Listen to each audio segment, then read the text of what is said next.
Global 19-20. Este es el primer evento del 19-20 y vamos a empezar. Hoy contaremos con José Antonio Villacorta Atienza. José Antonio es licenciado en Ciencias Físicas, en Ciencias Matemáticas y doctor en Neurociencia. Actualmente es profesor de la Facultad de Ciencias Biológicas, de la Cátedra de Biomatemáticas. Eso es, sí. Bueno, y hoy nos va a traer un tema que a mí me parece súper interesante, que es, dentro de los sistemas cognitivos, pues cómo apreciamos el espacio-tiempo, y nos habla de la cuantificación del tiempo y de todos los mapas cognitivos. Creo que va a ser una muy interesante, así que os dejo con él. Bueno, muchísimas gracias por la introducción.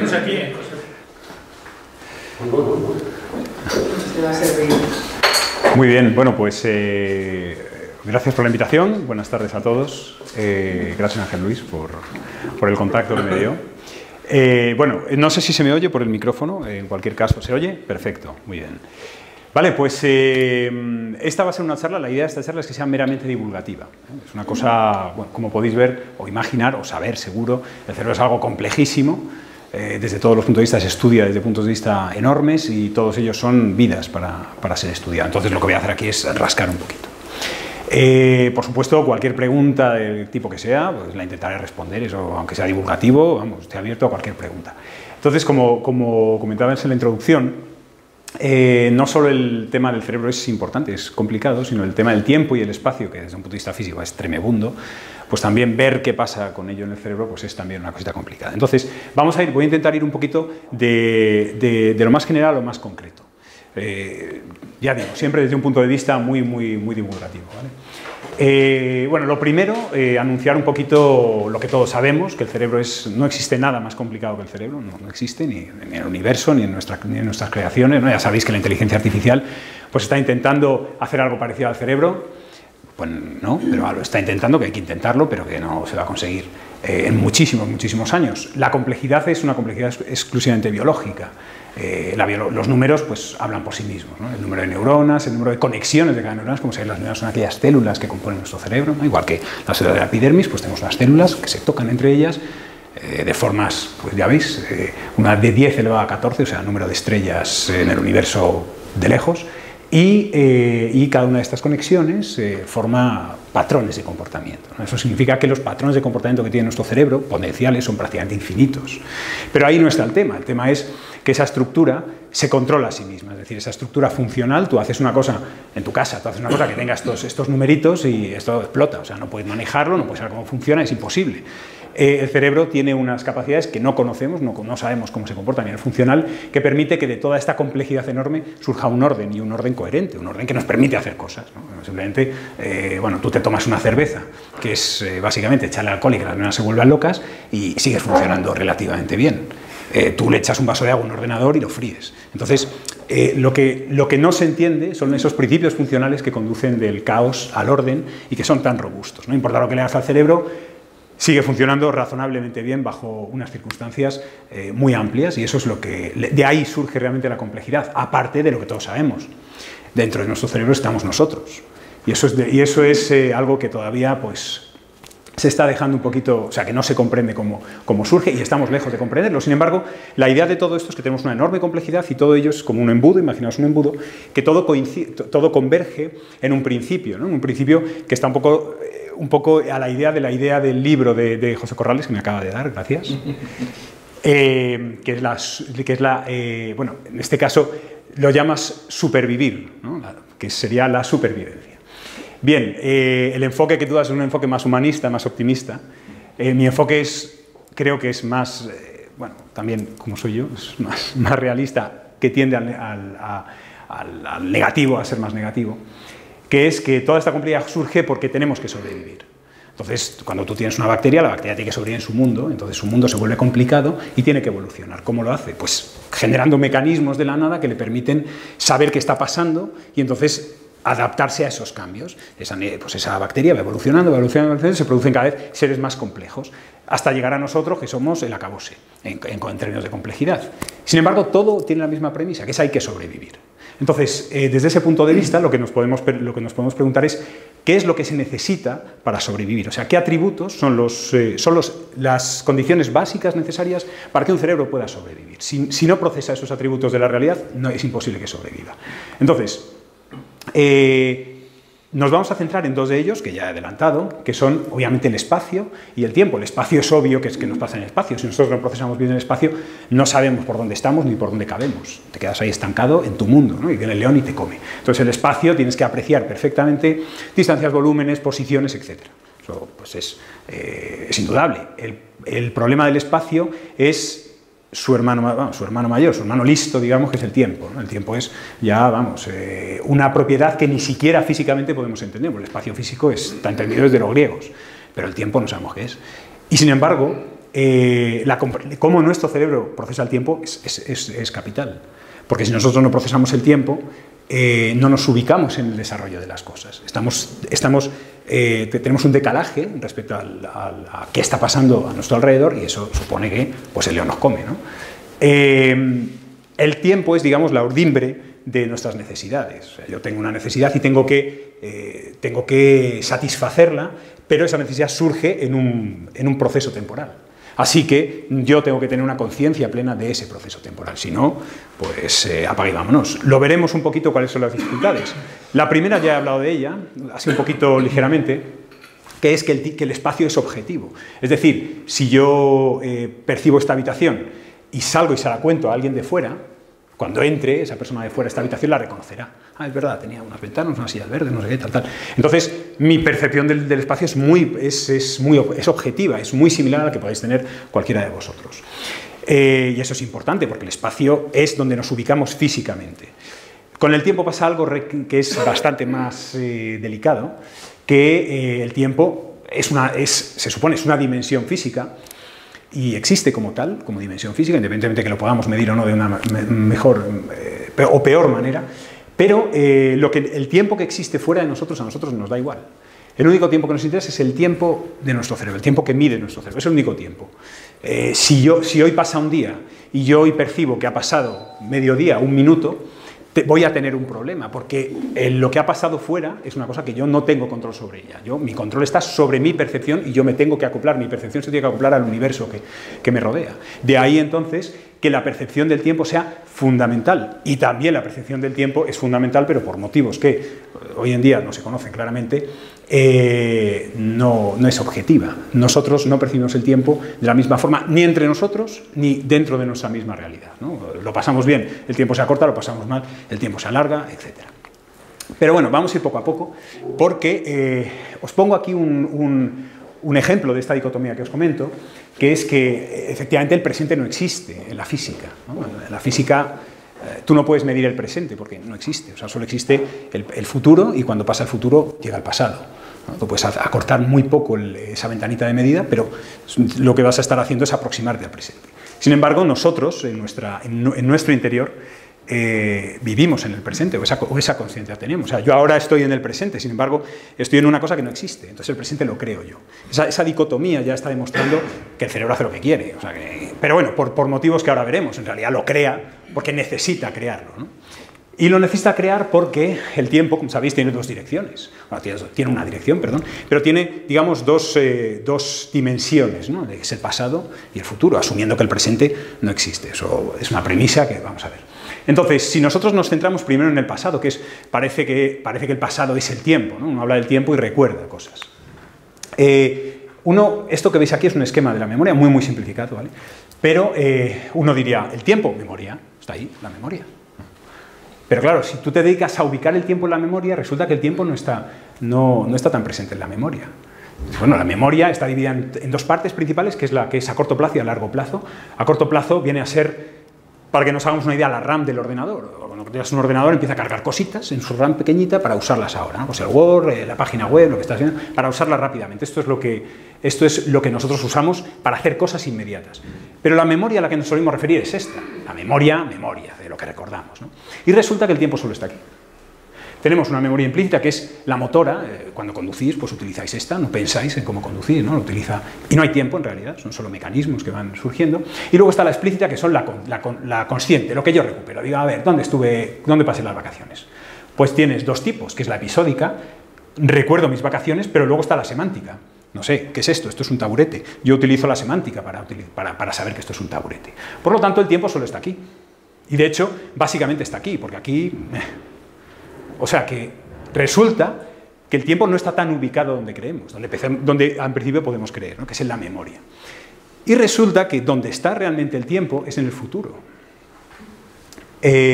Nosotros somos máquinas de anticipar el futuro. Y eso viene al hilo de la supervivencia. Yo, para sobrevivir al león, tengo que anticipar su futuro, dónde va a estar el león, para no estar allí, estar en otro lado. ¿Qué significa esto? Que en realidad, y esto es una...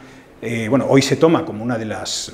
Supongo que alguien lo discutirá, pero yo creo que es poco discutido por la mayoría, una de las premisas de la neurociencia, y es que el cerebro ha evolucionado para anticiparse a lo que va a ocurrir. Es así. Una bacteria, pues no se tiene que anticipar, porque su mundo es muy reducido. Una bacteria, si muere, tiene que morir, no necesitas buscar comida, hacer su quimiotaxis, seguir las estas y comerse lo que puede. Ya está. Pero a medida que el mundo se vuelve más complicado, significa que cambia más alrededor. Eso nos fuerza a anticiparnos a ese cambio si queremos sobrevivir. Y eso fuerza a que los sistemas nerviosos vuelvan más y más y más y más complejos. Bien, podríamos decir entonces, y aquí es donde quería llegar con lo de que nosotros vivimos el pasado, presente, que la predicción la usamos porque utilizamos la predicción para convertir el futuro en presente. Claro, uno piensa... Dice, bueno, pero si el presente no existe, ¿dónde existo yo? Pues tú existes en un futuro constante, en una previsión de tu futuro constante. Podríamos decir que el presente es una abstracción del futuro que está un poco sostenida por el pasado, ¿no? Nosotros utilizamos nuestro pasado, nuestra experiencia, nuestra memoria, para construir un marco, digamos, de referencia coherente de nosotros mismos y de nuestra existencia, pero en realidad mi presente está... Bueno, pues cuando me vaya, me voy a ir a casa, no sé qué, y mañana voy a descansar, y entonces tú construyes ahí una especie de abstracción que es tu vida. Pero en realidad, pues mañana, pues, yo qué sé, podía pinchar el coche y tirarme hasta las 3 de la mañana en una cosa que yo no esperaba. Pero esa sigue siendo mi vida. Así que esa es la idea del tiempo, ¿no? Ese tiempo tiene un papel muy esquivo en todo esto, pero que viene relacionado, y esto es importante, con el futuro. Entonces, uno de los primeros mensajes es, ¿tiempo en el cerebro? Sí. Pero el tiempo futuro, el tiempo pasado está muy presente porque somos máquinas de roer nuestros recuerdos, estamos todo el día rumiándolos, pero en realidad la existencia del tiempo es mayoritariamente a nivel de neurociencia y sobre todo también en animales, es anticipación. Bien, y el tiempo surge como una dimensión, pero es que en realidad el tiempo es lo que percibe y cómo funciona. El tiempo es un poco, podríamos decirlo de una manera un poco poética, ¿no? Como la gasolina del cerebro, la gasolina obviamente es la glucosa, ¿vale? Pero el tiempo es aquello en lo que vive. El cerebro es una cosa que está constantemente funcionando, es lo que se llama un sistema dinámico, que básicamente pues es una cosa que siempre está funcionando. Tú le metes una entrada, como un ordenador, y algo te da, pero él siempre te va a dar algo. Yo percibo algo con mis ojos y mi cerebro me va a hacer algo, nunca se está quieto. Entonces, en ese sentido, la forma de ver el tiempo es el contexto natural de nuestro cerebro.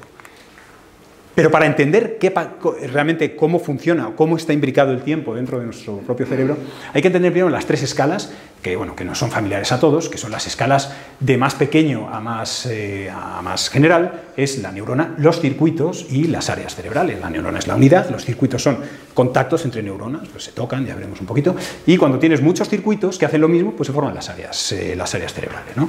Por la que reposa de la visión, del lenguaje, del tacto, etc.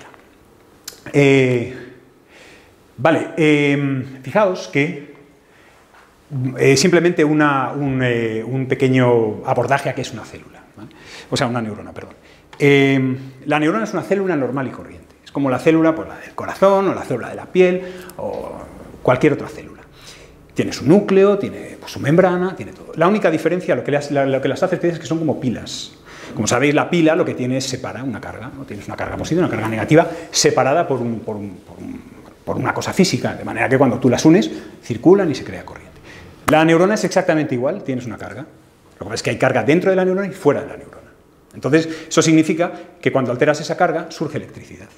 Entonces, si yo tengo esta neuronita, lo podemos ver aquí mejor, y aquí tiene una carga, aquí tiene otra, pero empiezo a cambiar esta carga, no voy a entrar en detalles, pero básicamente es metiendo y sacando carga, ¿vale? Tiene unos mecanismos en las paredes celulares que le permite sacar y meter carga.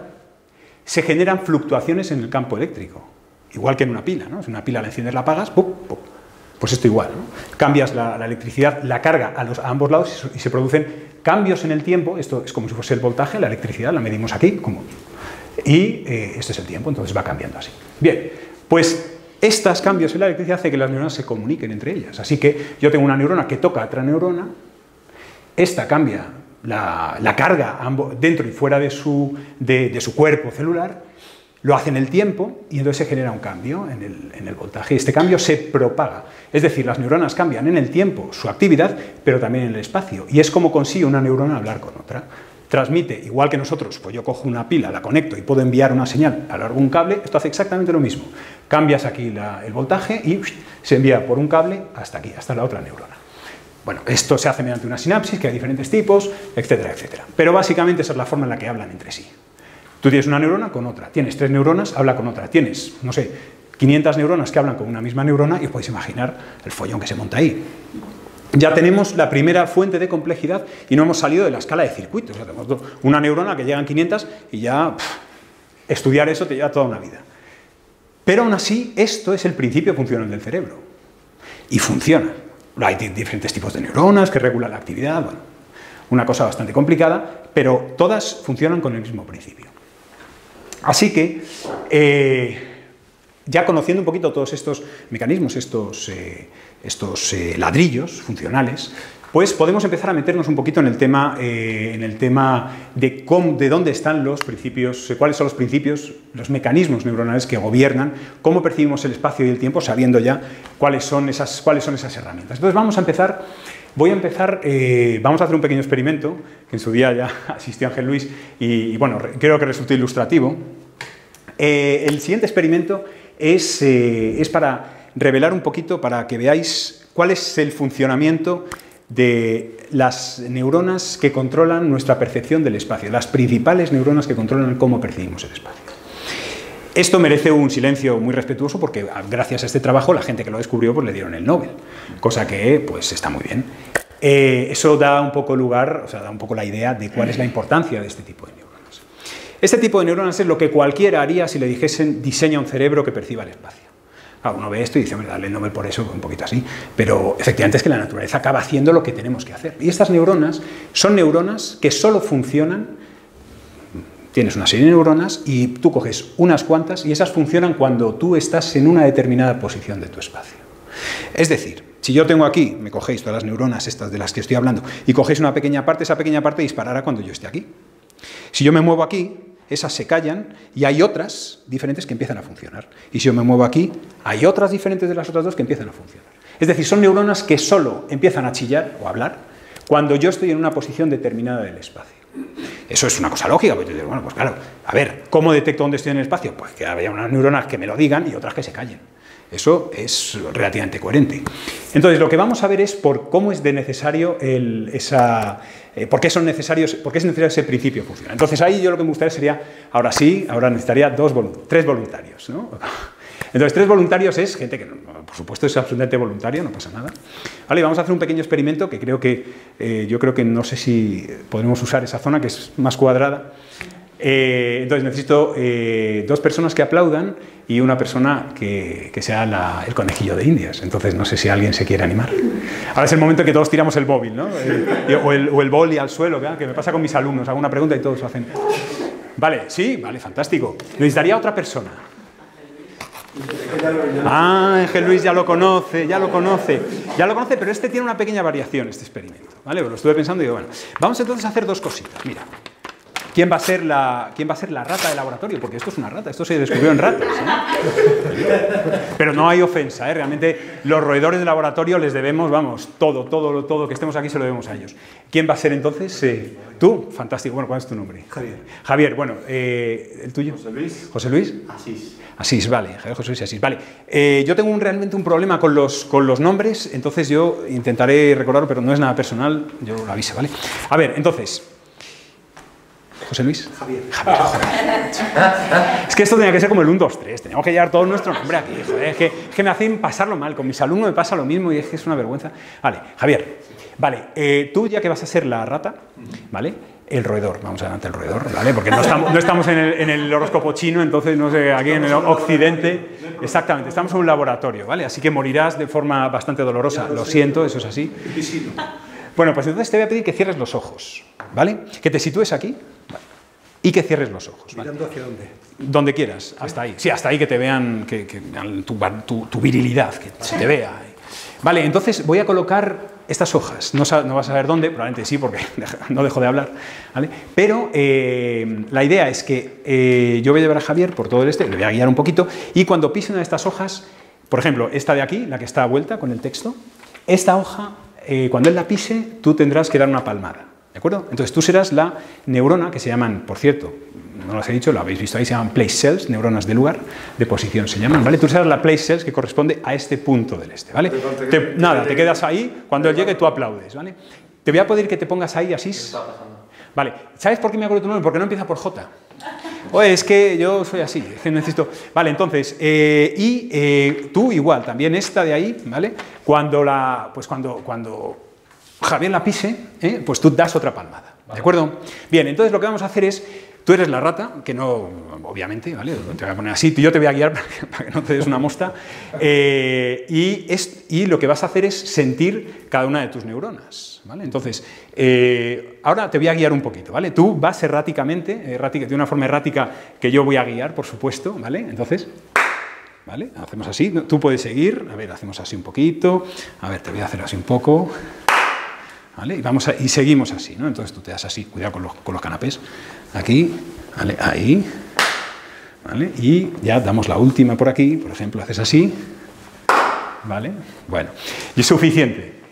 A ver, si tú lo hicieses, ahora la pregunta de rigor, que obviamente tenemos que hacer mucho más recorridos, pero la pregunta es, ¿tú crees que te has construido una especie, te tenía que haber hecho dar vueltas, no lo he hecho por eso, pero ¿tú crees que te has construido una especie de marco de referencia de dónde estabas? Más o menos. Sí. Bueno, estos son solo 4 veces. Si hubieses paseado mucho más, que lo que se hace la rata es que esté mucho tiempo, ella siente mucho más estas cosas. ¿De acuerdo? Entonces, lo que ha pasado es que tú has utilizado 2 de tus place cells para saber dónde estabas. Fíjate que, en principio, bueno, tú recuerdas el sitio y tal, pero si tú entras en un sitio desconocido, ya directamente tendrías esto como una referencia para saber no tu espacio, sino simplemente partes de tu espacio, partes importantes. ¿Vale? Vale, pues ya está, ¿vale? Entonces, ahora voy a continuar un poquito con la explicación, ¿vale? Ahora, imaginaos ahora que en vez de tener dos, porque esto es un poco falaz lo que he hecho, en realidad, tú lo que has hecho te has creado una referencia, porque tenemos 2 puntos, y 2 puntos forman una recta forma un eje, ¿vale? El eje, pues si tú tienes un matemático y le das un eje, es como si llegas en la Navidad, dice, ya está. Yo ya me siento a gusto, ya puedo empezar a hacer cosas. Pero el cerebro le pasa igual. Tú le das un eje y entonces, claro, lo que tú has hecho, si hubieses paseado en vez de 4 palmadas, hubieses recibido 4000 palmadas, ya perfectamente ubicarías que que esta es la zona que une estos dos. ¿De acuerdo? Claro, el tema, la falacia está en que efectivamente son 2 neuronas, pero uno podría preguntar, levantar la mano y decirme, oye, campeón, 2 neuronas, pero has dicho que tenemos millones, y si tengo millones de place cells, aquí millones de papelitos, y cada vez me muevo, alguien me da una palmadita, me vuelvo loco de palmadas, ¿no? Entonces, el problema que hay es que hay mucha información. Entonces, claro, las place cells son importantes. Yo estoy aquí y disparo, yo estoy aquí y disparo. Pues ahí, así dispara. Aquí tú disparas, el otro dispara, pero al final yo sé que estoy allí, pero no puedo coordinar mi espacio. Sé dónde estoy, pero no sé exactamente respecto a dónde estoy. Esa es la cosa. No sé si veis un poco os imagináis un poquito el caos, ¿no? Vale, pues entonces voy a recoger esto, que es, yo no tiro nunca un folio, que nunca se sabe cuándo va a necesitar alguien una demostración. Y esto, lo que ya os podéis sentar, gracias. Muchísimas gracias. Bueno, un aplauso, hombre, por Dios. Madre mía, es que... Hombre, ay, que no habéis salido vosotros, pero bien que... A que si hubiese salido os hubiese gustado que os aplaudieran. Pues lo que quería contar con esto es que efectivamente... bueno, muchísimas gracias, por cierto, no sé si os había dado las gracias, es que soy muy agradecido. Entonces, lo que pasa es que cuando hay 2, todo funciona bien. Cuando hay 4 millones, la cosa funciona un poquito peor, porque ya me lío. Entonces la naturaleza hizo lo que probablemente cualquiera de nosotros hubiésemos hecho en el laboratorio, es decir, bien, perfecto. ¿Sabes dónde estás? Más o menos, pero esa información tienes que ordenarla. ¿Cómo lo hace la naturaleza? La naturaleza le dice, vale, coge unas cuantas de estas place cells, que se llaman, que disparan esos folios, ¿no? Y vas a coger unas cuantas de esas y esa no va a disparar en un solo lugar. Recordáis que teníamos aquí un folio y pasábamos y disparábamos cuando pasaba ese folio. No, no, no. Es como si Asís, por ejemplo, diese palmadas no en un punto, sino si yo en vez de poner un folio aquí, pongo un folio aquí, aquí, aquí, aquí, aquí, aquí, aquí, aquí, aquí, aquí. Esto es una red. Como la de los cuadernos. En vez de cuadrados, pues tiene pentágonos, digo hexágonos. ¿Vale? Que es el hexágono es un poco el arrangement natural de la naturaleza, ¿no? Y entonces, ¿qué ocurre? Que Asís, cuando Javier andase por aquí, Asís dispararía, clac, clac, clac, clac, clac. Y después de mucho, Asís le estaría dando a Javier una relación ordenada del espacio.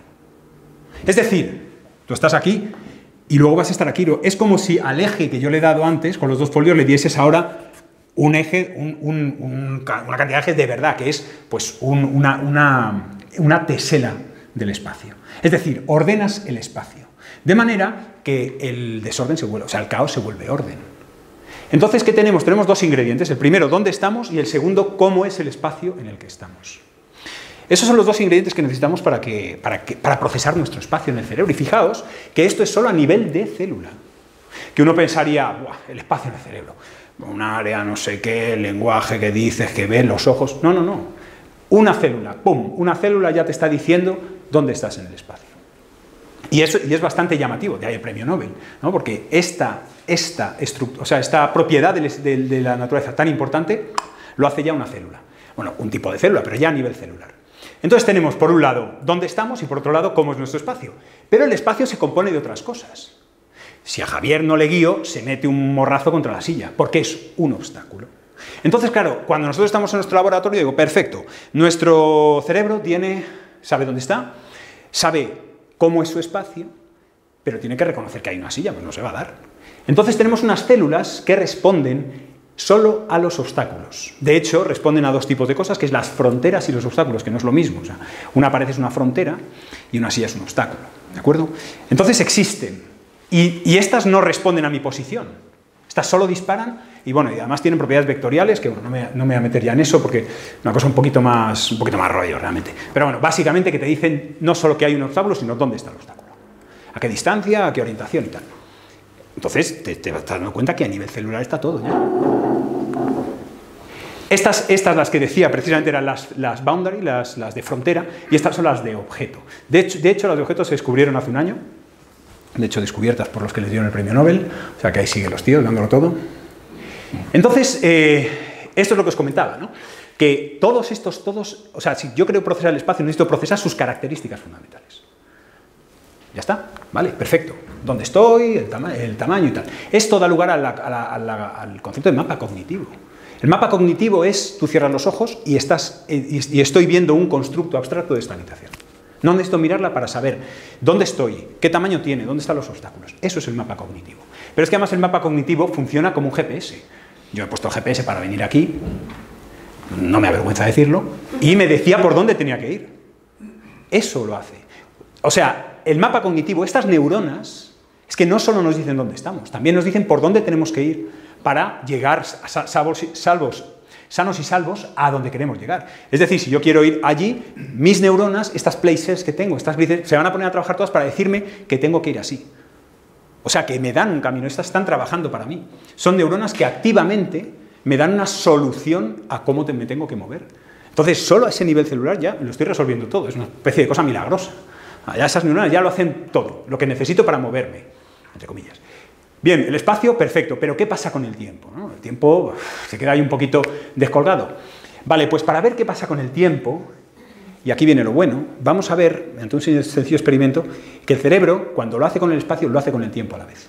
Es decir, una de las segundas conclusiones que querría entregaros o haceros visible es que el tiempo y el espacio en el cerebro a este nivel celular son prácticamente, no indistinguibles, pero se procesan a la vez.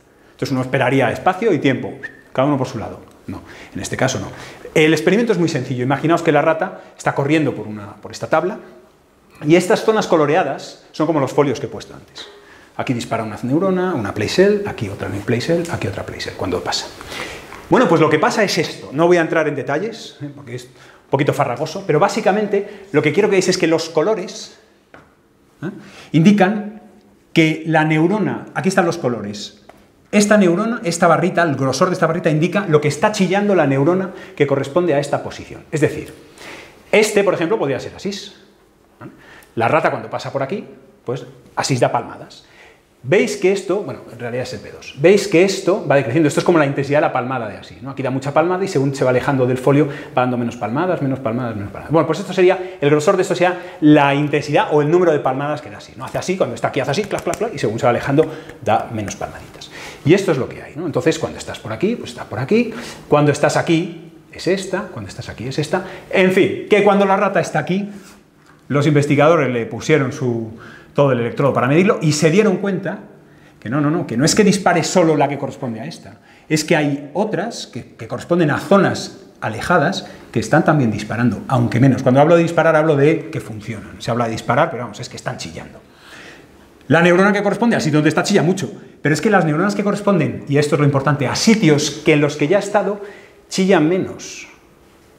Y las que corresponden a sitios donde va a estar, están chillando poquito también. Es decir, aquí lo que vemos es el pasado, el presente y el futuro. Entonces uno diría, vale, pero ¿cómo distingues el pasado del futuro si esta está chillando lo mismo que esta? Es un batiburrillo, todo chillando a la vez. Porque esta chilla antes que esta.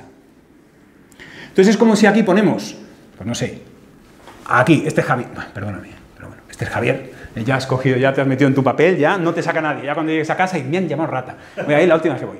Bueno, pues este, Javier, aquí está Asís y aquí está José Luis.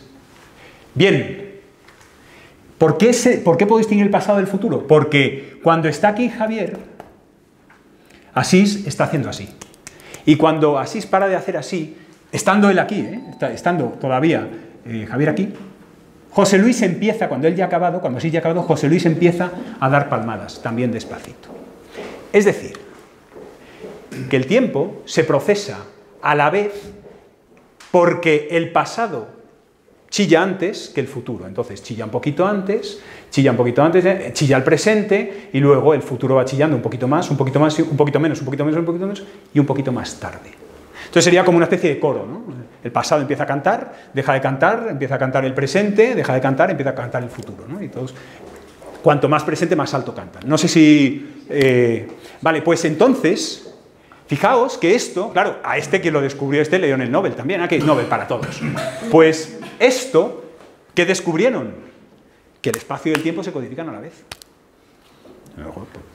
Fantástico. Y a nivel celular. Ya está, ya no vamos a casa. Te recogió los bártulos, se sentó en casa y dijo, ¡hala, a que me llamen! Pues esto es una cosa que es bastante importante, porque esto es lo que os decía. Lo que se llaman play cell, y fijaos que aquí no sale la play cell, codifican el futuro de una forma que planean una ruta. Es decir, si yo quiero ir hacia allá, si a mí me pudieseis poner unos electrodos, cosa que no me voy a dejar, pudieseis estudiar cómo se activan mis play cells y pudieseis detectar las play cells que dispara aquí, ahí, y yo planease ir al ordenador, veríais cómo esas play cells marcan el camino que voy a seguir en el futuro. No lo he hecho todavía, yo no he andado, pero vosotros dirás, vas a ir para allá. ¿Por qué? Pues ¿cómo lo sabes? Pues porque mira lo que dicen tus places, que pum, pum, pum, pum, pum, pum. Entonces, ¿qué pasa? Que estas, las places que codifican el espacio, no solo codifican el tiempo, sino que codifican el futuro de una forma explícita. Es decir, está diciendo a nuestro cerebro lo que queremos hacer. Pero es que además hay una parte de estas que codifican el tiempo explícitamente. Es decir, si hay una parte que si yo no me muevo, están disparando con el tiempo. Bueno, mientras haga lo que se llama una actividad coordinada. Bueno, no... significa hacer algo que tenga que ver, no quedarme así, sino bueno, pues hacer algo, ¿no? Pues barajar unas cartas o algo así, pues mientras sea una actividad estructurada en el tiempo, esas time cells van disparando, son como relojes. Y estas solo lo hacen para el tiempo, no para el espacio. Entonces, para que veáis un poquito que cada uno se reparte una tarea. Unas hacen todo, otras hacen una parte, otras otra. Y entonces fijaos que una parte importante, hasta de lo que se sabe hoy, porque cualquiera sabe, pero todas estas están en el hipocampo. El hipocampo es lamentablemente una región muy conocida porque es una de las regiones principalmente afectadas por Alzheimer o otras demencias, porque ahí es donde radican nuestros recuerdos, parte de nuestros recuerdos, nuestra generación de ciertos recuerdos, y están ahí. Entonces, claro, tú dices el hipocampo, la memoria, no sé qué, el hipocampo es una región diminuta. Pues ahí está todo esto. Así que ahí es donde se corta, bueno, ahí, obviamente no, pero hay, o sea, en muchas más zonas, pero es una región crítica para ver cómo se pone el espacio del tiempo, pero es que esto también se produce aquí, en la corteza visual. Estas predicciones también existen células visuales aquí, que cuando tú les pones una imagen, por ejemplo, con una cosa que se mueve así y desaparece, ellas disparan, continúan el movimiento. Es decir, hay actividad predictiva, incluso a nivel de la visual, que a nivel de visual uno lo esperaría. Dice, pero bueno, si es que, a ver, la corteza visual es eso te da, le pones un estímulo y te da otro, que no, es bastante más complejo que eso. Significa entonces que el tiempo empieza a imbricarse muy profundamente a diferentes estadios, a diferentes capas. En el hipocampo, en la memoria, pero incluso cuando empezamos a procesar la información ya lo hace. Entonces estamos en la escala de las neuronas. Todo funciona bien, las neuronas lo hacen genial, un aplauso, pero resulta que vamos subiendo y nos vamos a la escala funcional. En la escala funcional es comportamiento. Entonces en el comportamiento he puesto 3 ejemplos de cómo en realidad el espacio y el tiempo también están muy involucrados. Ya lo hemos visto a nivel de célula, pero aquí a nivel de comportamiento también. Es la navegación mental. La navegación mental, cuando yo estaba pensando, tengo que ir a la calle Castillo 20, no sé qué, ya me imaginaba yo pitidos en las 6, no sé qué. Pues lo que estoy haciendo son mecanismos temporales que se mezclan con lo que se llama la prospección de representaciones espaciales. Es decir, yo me veía en la A6 sacándole el dedo y deseándole lo mejor a mis semejantes en otros coches, pero en un tiempo, en un proceso temporal. Entonces la navegación mental involucra un espacio-tiempo abstracto. Y si yo no lo tengo, no puedo hacerlo, no puedo navegar mentalmente. De hecho, el problema que hay muchas veces cuando gente con ciertas demencias se pierde o tal, pues es que hay fallos, o fallas más bien, en este tipo de mecanismos, en este tipo de integración de estos mecanismos. Una cosa interesante es esto, que es una cosa que no hacemos, pero nosotros vemos el espacio en función del tiempo. ¿Cuántas veces hemos dicho el pueblo está a 2 horas? ¿No? Hombre, yo creo también que es una cosa cultural, a lo mejor en la Edad Media, que se movía un poquito, pues a lo mejor lo veían de otra manera. Hablaban de las leguas, ¿no? Pero hoy en día que estamos en una dinámica una dinámica de movimiento perpetuo, pues lo vemos en términos del tiempo. Entonces el espacio del tiempo para nosotros es una cosa que no podemos prácticamente distinguir. Pero una cosa muy interesante son lo que se llaman los event boundaries, que fijaos que es una cosa que yo creo que nos ha pasado a todos. Cuando sales de casa se te olvida algo. Abres la puerta, cierras la puerta y dices, no te acuerdas de algo. Yo que sé, ay, Dios mío, estabas pensando, tengo que coger la maleta, pum, cierras y la maleta se te olvida. Madre mía, la maleta. Lo que pasa es que el hecho de atravesar puertas, el espacio, que es un espacio, altera nuestro proceso temporal. Y bueno, nuestra memoria, en realidad, es una parte de la memoria, es el recalling, pero lo interesante de esto es que se han hecho experimentos, pues uno puede decir, la puerta. No, claro, la puerta, yo que sé, es una cosa diferente y tal. Se han hecho experimentos con puertas transparentes y pasa lo mismo. O sea, en realidad es una cosa que va más allá de lo que pueda decir uno. Bueno, sí, pues lo que sé, pues tienes algo, pues sabes que vas a pasar algo, te distraes y te olvidas. No. Es una cosa bastante más profunda. Este es un caso de los que se llaman event boundaries, hay muchos tipos, ¿vale? Pero lo que hace esto es que son fronteras de eventos. Son cosas que separan eventos unos de otros. Bien, entonces, para resumir, si queremos sobrevivir tenemos que codificar bien el espacio y el tiempo. Y estos procesos están en la base de la cognición. Ahora veremos qué significa cognición. Pero el tema es que nosotros partíamos de la supervivencia. La supervivencia necesita espacio y tiempo, pero necesita otra cosita también para poder sobrevivir. Necesitamos algo para poder sobrevivir. Este algo es la interacción. Entonces necesitamos 3 ingredientes, que es el espacio, el tiempo y la interacción. ¿Por qué? Porque cada uno de estos bichos está intentando sobrevivir a su manera. Bueno, este es el que está intentando sobrevivir, lo que intenta es impresionar a la novia, pero también es una forma de supervivencia, es una forma de supervivencia a más largo plazo, ¿no? Pero tiene su importancia. Entonces, ¿por qué? Porque si yo solo puedo vivir matando, eso es así, o sea, tú no puedes consumir energía de las piedras, solo puedes consumir energía robándosela a otro ser vivo, y eso implica una interacción. Entonces la interacción es la clave de todo. ¿Por qué? Nosotros vivimos en un espacio-tiempo, pero si yo no interacciono con nada, muero, en todos los términos, término físico, término biológico, término profesional. La interacción es un intercambio de información, de energía y de no sé qué. Entonces, claro, si vamos a intentar, lo que quiero intentar reflejar ahora es un poco el tema de la supervivencia desde el punto de vista matemático, para nuestro cerebro, ¿de acuerdo? A ver, ejemplo que pongo, una fotografía. Nosotros miramos una foto y una foto tiene cantidad de información, la leche. Perspectiva, colores, detalle, gente, cosas que de primer plano, segundo plano, podemos estar mirando la fotografía un montón. Y el cerebro pues, está dándolo todo mientras vemos la fotografía. Si vemos ahora una película es una secuencia de fotografías. Claro, una secuencia, pues a ver, una hora, el cálculo es 25 fotogramas por segundo, por ejemplo, 90.000 fotos. Claro, tú tienes mucha información en una foto, en 90.000 fotos tienes una información, vamos, uno lo ve y dice, pues el cerebro tendría que estallar. Tiene que haber mecanismos que simplifiquen todo esto. Y esto es viendo una película, pero es que si yo quiero luchar contra un león o quiero pegarme de palos contra el de la tribu de al lado, estoy en una película, porque todo eso va a cambiar en el tiempo. La pregunta es cómo el cerebro puede toda esa información masiva procesarla de forma tan rápida y eficaz.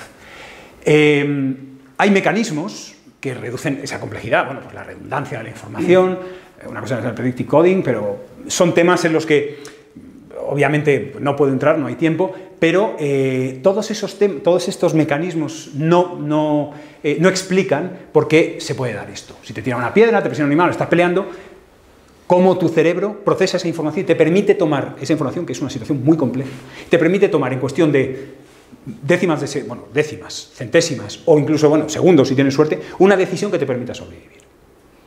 La pregunta es cómo se hace. Y esto, y sobre todo, cómo lo utilizamos como soporte cognitivo, es decir, si yo estoy peleando y salgo bien de la pelea, yo necesito guardar esa información, necesito crear unos recuerdos, necesito crear una estructura mental de me dio un palo, lo esquivé, le di a la pierna, me funcionó, luego me echo arena a la cara, bueno, como veis, soy un películas, pero vamos, básicamente te creas esa información y esa información la tienes que tener disponible para cuando te pegues con el hermano de él, que vendrá a pegarte seguro. Pues eso, lo que tienes que hacer es utilizarlo como un soporte cognitivo. Bien, pues entonces lo primero es cognición, porque muchas veces... Claro, nos pasa un poco, esto nos pasa yo creo que a todos, espero, decidme, mentidme, miradme a los ojos, mentidme, decidme que si os pasa, que uno ve cosas, ¿no? Uno maneja conceptos y a los demás, cognición, tal, ¿de qué trabajas en cognición? Y te vas, ¿no? Y la gente dice, ¿con qué? Bueno, pues, de hecho le ha pasado a un compañero, vamos, un amigo, que va a hacer la tesis y una persona del tribunal le dice, vale, pero ¿qué pasa antes por el despacho y explícame qué es la cognición, por favor? Bueno, pues damos por sentado que se entiende qué es la cognición. Y es probablemente como el sabor de la naranja. Todos sabemos que es el sabor de naranja, pero todos tenemos, pero si nosotros pudiésemos meter en el cerebro de nosotros, diríamos que eso es una naranja, pues la cognición pasa igual. Para poner... entre la gente que trabaja en cognición tampoco se deciden en cuáles son las definiciones. Pero la cognición vamos a utilizar una definición muy, muy sintética y muy práctica. Fijaos. A ver, vamos a definirlo como el conjunto de procesos mentales que son responsables de procesar la información para tomar una decisión. Si aquí viniese un experto en cognición, probablemente se levantase y me diese con un guante en la cara y me citase mañana al amanecer. No me preocupa. ¿Por qué? Porque es una definición práctica, una definición que todos podemos entender. Mi cerebro es cognitivo. ¿Por qué? Porque procesa, entiende lo que pasa y lo entiende para actuar. Y en caso de supervivencia hay que interaccionar y por lo tanto eso es necesario. Entonces, para sobrevivir es necesario procesar la información espacio-temporal rápidamente. Ya hemos visto que existen mecanismos. Perfecto. Utilizar dicha información para entender qué está pasando. Puede ser, eso es el mapa cognitivo. El mapa cognitivo cuando me dice tienes que ir por ahí es que mi cerebro está entendiendo que yo no me voy a dar con esa mesa, sino que con la silla, que voy a hacer así. Pero lo importante es que a partir de esa información tomamos decisiones eficaces y sin un esfuerzo aparente. Entonces, el mapa cognitivo, lo importante es que se ha hecho para entornos estáticos. Estático significa que a la rata le pones en un maze, en un laberinto, y el laberinto no cambia. Ella hace lo que sea, tal. O sea, aquí, ahora estáis todos quietos y esto es un entorno estático. Pero si empezamos todos a movernos, a no sé qué, todo cambia. Y entonces empieza a aparecer la película. La información se vuelve... Y entonces la pregunta es, ¿y cómo mi cerebro está manejando esa información que es ingente? Y tiene que hacerlo rápido. Vale, pues aquí es un poco la aportación de mi grupo, que hemos propuesto una teoría que se llama la teoría de la compactación del tiempo. Lo que permite la compactación del tiempo básicamente es, cuando tú te percibes un entorno espacio-temporal, lo conviertes en una representación sin tiempo. Básicamente es como si vosotros pudieseis coger una película, no sé cuál es la película que más os gusta, no sé, Sonrisas y lágrimas, por ejemplo, que tenéis pinta de ser muy duros, pero sé que os encanta. Y es como si cogieseis esa película, hacéis así, y veis solo una foto, y viendo esa foto entendéis toda la película. Esa es la compactación del tiempo. ¿Cómo lo hace nuestro cerebro? Según la teoría. Ejemplo. Situación estática. No hay tiempo, las cosas no cambian. Estáis aquí, vais a cruzar y el coche se detiene en el paso de cebra y vuestro cerebro lo que lo convierte es en un mapa cognitivo. Fijaos, el espacio, no hay tiempo. Y el mapa cognitivo son las places, me dice que estoy aquí, las grid cells, que el espacio es así, las obstacle cells me dicen que aquí está el coche, con esta forma, esta posición, no sé qué. Una vez que lo tengo, mi mapa cognitivo me dice, tira para allá, yo tiro, he cruzado, perfecto. Esto es lo que se sabe hoy, los ganadores del premio Nobel, otros trabajos importantísimos que están avanzando en esta dirección. Pero esto es solo para entornos sin tiempo. Si yo lo que quiero es ahora cruzar por una autovía, el coche no se va a parar. ¿Vale? Lo que tengo yo es que el coche va a seguir, y esto es una situación dinámica, las cosas están cambiando con el tiempo. Lo que nosotros proponemos es que nuestro cerebro lo que hace son dos cosas, y ambas están relacionadas con lo de la predicción que os decía. Por un lado, predice lo que va a hacer el coche, y por otro lado, predice todas las cosas que podemos hacer nosotros para cruzar. Ir por allí, ir por allí, ir por allí, ir por allí, obviamente, todo lo que podemos hacer para cruzar. Mentalmente, lo simula todo, lo que va a hacer el coche, esto es mental. Y entonces ve que si yo hago estas cosas, aquí, aquí, aquí, aquí, el coche me golpea. Aquí esto es una simulación. Como veis, ha habido tiempo. Esto se mueve, el tiempo está, pero en una simulación mental. Y resulta que mi cerebro detecta que esas son las zonas peligrosas. Así que dice, vale, esta situación dinámica que estás percibiendo la voy a sustituir por esta salchicha. Fijaos, esto es lo que se llama la representación interna compacta, la RIC o la CIR, como queráis, que es que la situación dinámica, que es la que veis, ¿vale?, se queda codificada en el cerebro como esa mancha, como esa salchicha, y ahí no hay tiempo. Si veíais antes el coche avanzaba, yo avanzaba, no sé qué, pero resulta que mi cerebro está solo viendo esto. ¿Por qué es importante esto? Porque tu cerebro está viendo esto, pero si yo quiero cruzar, mi cerebro dice, olvídate del coche, tú solo esquiva esto como si fuese una mesa. Si yo quiero ir hacia allá, lo único que tengo que hacer es esquivar esa silla. Pues en vez de esquivar esa silla, esquivo la salchicha esta naranja. Y entonces, como lo hago, puedo cruzar sin preocuparme del coche. Fijaos de nuevo que la información solo está contenida aquí. Bueno, la información está contenida en más sitios, pero bueno. A lo que interesa está aquí, porque luego esto está relacionado con las soluciones. Y ya está, o sea que lo que hemos conseguido convertirse en esa película, la hemos convertido en una foto, que es esa salchicha naranja. Y eso es lo que llamamos compactación del tiempo. Así que esa es la teoría que nosotros esgrimimos, que creemos que es el mecanismo que explica cómo nosotros nos podemos meter en una pelea, o huir de un león, o no sé qué, y hacerlo de forma rápida y eficaz. Porque lo que hacemos es evitar el tiempo, lo convertimos en espacio. Este es un ejemplo un poco más sintético, más resumido, que es cuando uno va andando en pues va por ahí, por Preciados, ¿no? Está todo lleno de gente, y bueno, y entonces hay muchas cosas moviéndose. Pues esta mujer está aquí parada, este hombre está andando, el perro corre. Lo que hacemos nosotros es esto, estas son las salchichas naranjas. Esto que hay aquí son cómo me puedo mover, son círculos básicamente, porque bueno, yo si me muevo a velocidad constante puedo estar en un tiempo aquí, aquí, aquí, aquí, aquí. Yo me muevo así, pues puedo estar aquí, aquí, aquí, aquí. Si me muevo en diferentes direcciones, y así. Total, que yo lo que hago es detectar dónde puedo chocar con esta buena mujer, con este buen hombre o con el buen perrito. Y me quedo con esto. Y todo esto desaparece.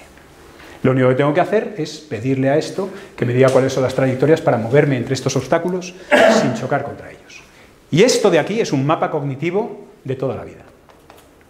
Así que uno de los resultados de esta teoría que proponemos es que todos esos mecanismos que hemos estado hablando de las places están también implicados en el tema de procesamiento espacio-temporal a través de la compactación del tiempo.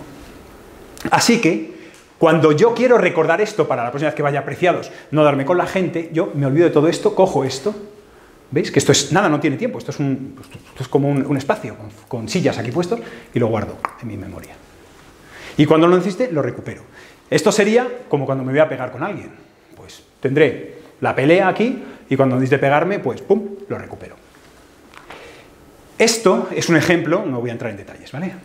Esto es un ejemplo de lo que hemos llamado un protocerebro, basado en la compactación del tiempo. Esto es lo que nosotros creemos que es cómo funciona nuestro cerebro, que es básicamente lo que hace él es, si tú haces algo nuevo, generas esa representación que veis ahí, esa plancha con cosas moradas, y luego la guardas.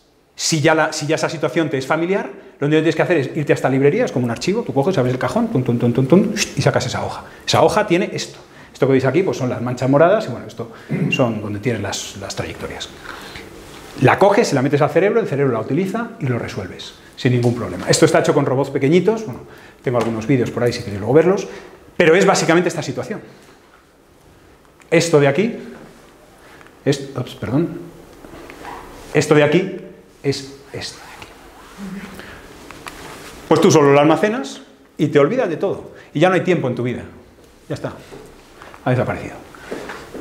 Vale, la pregunta es, bueno, no veis aquí, me estáis escuchando con mucho respeto, cosa que agradezco, pero estáis pensando, madre mía, la paja mental se está montando este hombre. La pregunta sería, ¿existe en la naturaleza lo que está diciendo este Bocas? Pues lo que hemos hecho ha sido hacer una serie de experimentos que nos ha llevado bastante tiempo y hemos demostrado que efectivamente ese mecanismo existe en los humanos. Que nosotros tendemos a resolver las situaciones dinámicas representándolas como representaciones estáticas a través de la compactación del tiempo. Vale, pero aquí digo, la cosa no es tan sencilla. Cuando llegamos aquí ya llegamos a la zona complicada. ¿Por qué? Bueno, estos son fotos del experimento, por si queréis verlo. De esto os podéis olvidar de aquí para allá, ¿vale? Esto olvidaos de todo. Estos son gráficas para que entendáis, no voy a explicar los detalles, salvo que me obliguéis a ello, pero básicamente lo que quiero que entendáis es lo siguiente. Esto que veis aquí es el resultado del experimento para los hombres y esto para las mujeres. Cuando las curvas se separan, esto indica que se está utilizando la compactación del tiempo para representar situaciones dinámicas. Cuando no se separan, es que no se está utilizando. Y aquí lleva la parte polémica. Parece ser que los hombres tendemos a utilizar la compactación del tiempo y las mujeres no. O las mujeres menos. Esto, cuando lo digo en los foros, pues os podéis imaginar la que se monta. Pero que no haya pánico. Simplemente lo que nosotros estamos diciendo en este experimento es que la compactación del tiempo es efectivamente un proceso cognitivo que existe en el cerebro humano, solo que es más saliente en hombres que en mujeres. Saliente significa que es como tenemos una caja de herramientas, ¿no? Entonces, una caja de herramientas pues tiene un martillo, una sierra y un destornillador. Entonces, si vamos a fabricar un armario, por ejemplo, eso significaría que el hombre tiende a coger casi siempre el martillo para fabricar el armario, y las mujeres, pues alguna coge el martillo, otra coge el destornillador y otra coge el serrucho. Eso es lo que significa esto, por los detalles del experimento. La conclusión entonces es que cuando los hombres nos enfrentamos a una situación dinámica tendemos a representarla como algo estático y esta es la hipótesis que estamos manejando, por una diferencia de género en los repartos de tareas de cara a la supervivencia. Es lo que se llama la hipótesis del cazador-recolector, ¿no? Esa hipótesis, que no deja de ser polémica, porque se apoya en registros que son desde hace mucho y muy fraccionados, pero, por ejemplo, se mantienen, existen poblaciones, muy pocas, cada vez más reducidas, de todavía poblaciones indígenas que viven en roles de cazadores-recolectores y están separados, hombres y mujeres. Las mujeres recolectan, los hombres cazan, gracias a eso se sobrevive, porque la caza no siempre da fruto y la recolección permite que las cosas salgan adelante. Y detrás de esta hipótesis también se apoyan cosas como que pues las mujeres tienen un comportamiento más social que los hombres, ¿no? Hay experimentos bastante chulos hechos en los que se hace un mismo experimento que se le puede dar un sesgo espacial o social. Entonces, en este experimento, cuando se daba el sesgo espacial, los hombres lo hacían mejor que las mujeres, y a medida que se iba desplazando el sesgo y se convertía en un experimento más social, las mujeres lo hacían mejor que los hombres. Entonces, existe esa separación de los roles y existe esa separación de las habilidades, ¿no? Se sabe, por ejemplo, que las mujeres son más competentes en lo que se llama memoria de localización de objetos, ¿no?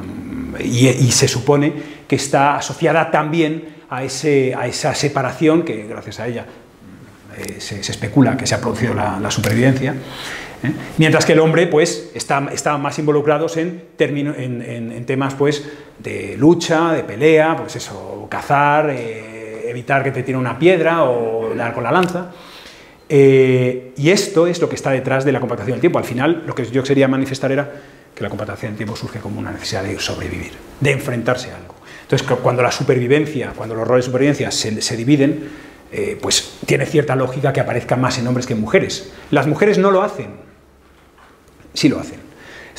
Hoy precisamente hemos estado analizando unos resultados, son todavía temporales, hemos hecho un experimento, que este mismo experimento lo hemos cambiado ligeramente, y parece que dice que efectivamente las mujeres lo hacen, solo que en otras circunstancias. Entonces, lo que significa esto es esto. Básicamente, lo que hemos descubierto es un proceso cognitivo que hasta ahora se desconocía y que es clave para la supervivencia y explica un montón de cosas en el cerebro, un montón de cosas que no se conocían hasta, vamos, que no se sabía cómo explicar hasta ahora, como es cómo narices nuestro cerebro puede tomar decisiones rápida y eficazmente en situaciones muy complejas. ¿Las mujeres lo pueden hacer? Sí, lo que sucede es que el hombre tiende a hacerlo mejor. Pues aquí veis, si esto es, en vez de sex ponéis compactación del tiempo, pues podría ser una cosa más apropiada e incluso más políticamente correcto. Vale, pues en resumen, con esto ya acabo, así que estáis de enhorabuena. Lo que quería remarcar aquí es que el espacio y el tiempo, pues efectivamente son características esenciales de nuestro mundo físico y que el cerebro necesita procesar y lo hace invirtiendo una gran cantidad de recursos, pero de forma enormemente eficaz. Y lo hace imbricándolos como aspectos indisolubles, fijaos, a un nivel muy básico, que es a nivel ya celular, independientemente de que lo haga también a nivel funcional. Y dice que, y también pues, que la íntima relación entre espacio y tiempo se representa, este procesamiento a escala neuronal tiene como efecto, desde nuestro punto de vista, la teoría que parece que hemos demostrado que existe, convertir el espacio en tiempo. Es decir, estos mecanismos, porque esto que hemos hecho se puede representar o sea, se puede reflejar a nivel neuronal. Si tú conviertes el espacio en tiempo, que es convertir, ya sabéis, generar esas salchichas naranjas, se puede permitir esto. Que el ser humano sea capaz de interaccionar en situaciones dinámicas complejas de forma cognitiva, es decir, entendiendo lo que pasa, tomar una decisión rápida y que una decisión eficaz que le permita salir adelante y con bien de esa situación. Bueno, aquí un poquito de lectura ligera, que sé que os gusta, y nada, pues nuestro amigo Bender, que os desea lo mejor. ¿Vale? Así que, pues, cualquier pregunta, a vuestra disposición. A ver, ¿tiene algo más? Entonces, ¿cómo he conseguido yo que no me pille ningún coche cuando he cruzado? Bueno, aparte de no cruzar autopistas, ¿qué mecanismo? Vale, estaba preparado para esto. Por eso estoy armado con este. Este es el experimento. Es un experimento muy sencillo. Es un experimento. Esto es lo que se ve. En el experimento ves, bueno, os hacéis una idea con esto. En el experimento ves estas cositas. Tú ves una pantalla de ordenador con dos bolitas. Las bolitas se mueven. Esas bolas no tienen ningún significado para ti. Significa que tu cerebro no tiene por qué representarlo como una colisión, porque son círculos, no tienen más. Y sin embargo, los hombres tendemos a hacerlo, mientras que las mujeres no. En los nuevos experimentos que hemos hecho son muy preliminares, así que yo os pediría por favor que toméis con muchas pinzas lo que voy a decir, porque estamos todavía en ello, ya faltan muchísimos datos todavía, pero los experimentos que estamos indicando lo que hacemos es, en vez de estas bolitas que se mueven, lo hemos sustituido por canicas que se mueven. ¿Por qué? Le damos lo que llamamos una dimensión semántica, porque cuando tú ves unas canicas, sí esperas que vayan a chocar. Y lo que estamos descubriendo, si los datos se cumplen, que repito, esto es muy preliminar, lo digo para los que estáis mirando por ahí por la tele, esto significa que cuando las cosas pueden chocar, ahora lo que estamos descubriendo es que las mujeres también lo manifiestan. Es decir, que cuando tú vas a cruzar, tu cerebro sí está haciendo la compactación del tiempo. Lo que pasa es que lo hace cuando es necesario. Los hombres lo hacemos aunque no sea necesario. Tendemos a... pues eso, es una reacción que o sea, es como un mecanismo que tu cerebro tiene por defecto.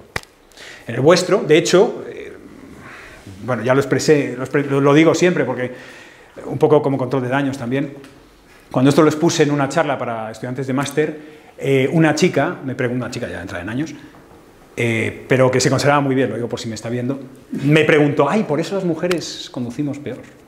Ya entraba la polémica ahí, no tiene nada que ver. O sea, lo que ocurre, lo que está diciendo este experimento es que si tú no lo necesitas, no lo usas. Cuando lo necesites, todo parece indicar, por ahora, es que las mujeres lo usan tanto como los hombres. Igual que, a ver, si tú tienes que romper una tabla, pues significa que tú coges el serrucho y a lo mejor el hombre pues coge el martillo. Pero si te dicen coge el serrucho melón, pues tú coges el serrucho y el hombre también coge el serrucho. ¿Vale? Entonces, Por eso te digo que esto hay que cogerlo con mucho... O sea, diseñamos ese experimento así de sencillo, precisamente porque estamos buscando la saliencia. Es decir, que el cerebro lo haga y tú no te des cuenta. Porque si no, si tú obligas al cerebro a hacer cosas... y esto no, esto se lo pones y de hecho la gente no sabe que lo está haciendo. O sea, que no es que lo sustituyamos por otro proceso. A este nivel sí. A la gente le preguntábamos, ¿qué regla has usado? ¿No? Porque esto se trata de descubrir la regla. Pues cuando ves esto das arriba, cuando ves esto das abajo. Entonces la gente decía, muchos decían, cuando veo que van a chocar las bolitas le doy no sé qué. Y otros decían, cuando la velocidad es mayor es no sé qué. Y otros decían, cuando pasa la línea media no sé qué. Entonces había diferentes formas de verbalizar la regla que se encontraba. ¿Qué pasa? Que los hombres de este grupo, del grupo que llamamos favorecidos, es decir, aquellos que se les incentivaba a usar la compactación del tiempo, muchos hablaban en términos de colisión. Las mujeres de cualquier grupo, no importa si les ayudabas, les incitabas a que usase la compactación del tiempo, perdón, hablaban algunas en colisión, otras en términos de velocidad, otras en términos de espacio. Entonces eso significa que las mujeres tenéis... O sea, sería un poco como si pensáis en la pata de atrás y la de delante de un perro. Los hombres se llaman la pata de atrás, que está muy especializada en una cosa, y la hace muy bien, pero solo sirve para esa cosa, y la pata de delante del perro no corre tan bien, pero puede hacer un montón de cosas con ella. Entonces, en este término de interacción, las mujeres tenéis un cerebro, entre comillas, más versátil que los hombres, que es un cerebro más rígido, porque se supone que está optimizado para tomar esa solución. Cuando se os fuerza que la toméis, la toméis. La tomáis en principio, por lo que indican los datos de ahora, que hay que ver todavía, hay que aumentar la muestra, la usáis igual que los hombres. Perdona. Sí. Una cuestión cultural de desarrollo a lo largo de toda la vida. Quiero decir, el hombre ha ido a cazar, como tú has dicho, sí. Y la mujer ha estado... Claro. Claro, el tema que tú dices es dónde ponemos la ventana cultural. ¿Dónde ponemos la ventana? Porque el tema este es, claro, una de las cosas que estamos intentando hacer es encontrar esto en ratas, por ejemplo. Lo que queremos, la hipótesis que mantenemos es que esto es un mecanismo que está presente en todos los mamíferos. En todos los mamíferos que o son presas o son cazadores. Claro, en los hombres hay una diferencia entre hombres y mujeres. La cuestión es lo que tú dices, precisamente, si esa diferencia, que a lo mejor no sea en otros animales, es una cosa cultural de los hombres, y ¿qué llamamos cultura? El hecho de que la mujer se le haya forzado durante siglos a tener un papel pasivo en la sociedad, y entonces el hombre se haya eso, o realmente es una cosa a más gran escala. Estamos hablando de cientos de decenas de miles de años, en la que se ha producido esa separación, porque se veía que si salían todos a cazar se moría la tribu. Se tenían que quedar unos cuantos, aparte del tema de la maternidad, claro, que bueno, eso luego se repartía con las famosas guarderías de la tribu y tal. Entonces, efectivamente, pero ¿a qué llamamos cultural? Es decir, que esto se hereda, es decir, la capacidad es heredado por cada especie.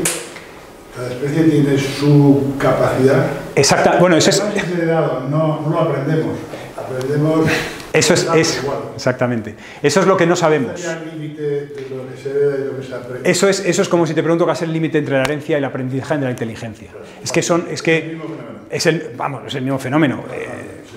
O sea, es una capacidad cognitiva nueva y por lo tanto se englobaría entre otras capacidades cognitivas, no tanto como inteligencia tan general, pero entraría en ese mismo saco, que no se sabe si es aprendido o... Sí, una pregunta. Sí.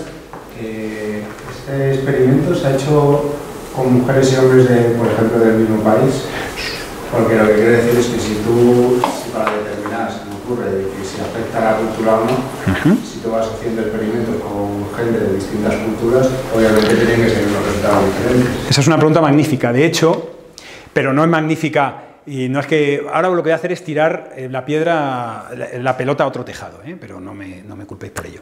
El 99% de la ciencia se hace así. Hay una cosa, ha salido, es que no me acuerdo del nombre, a ver, es el... bueno, no sé cuál es el nombre. Son siglas, los ingleses son muy fans de formar con siglas palabras, y básicamente esas siglas es un nombre que denomina a los sujetos que se utilizan en el 90 y mucho % de la ciencia comportamental.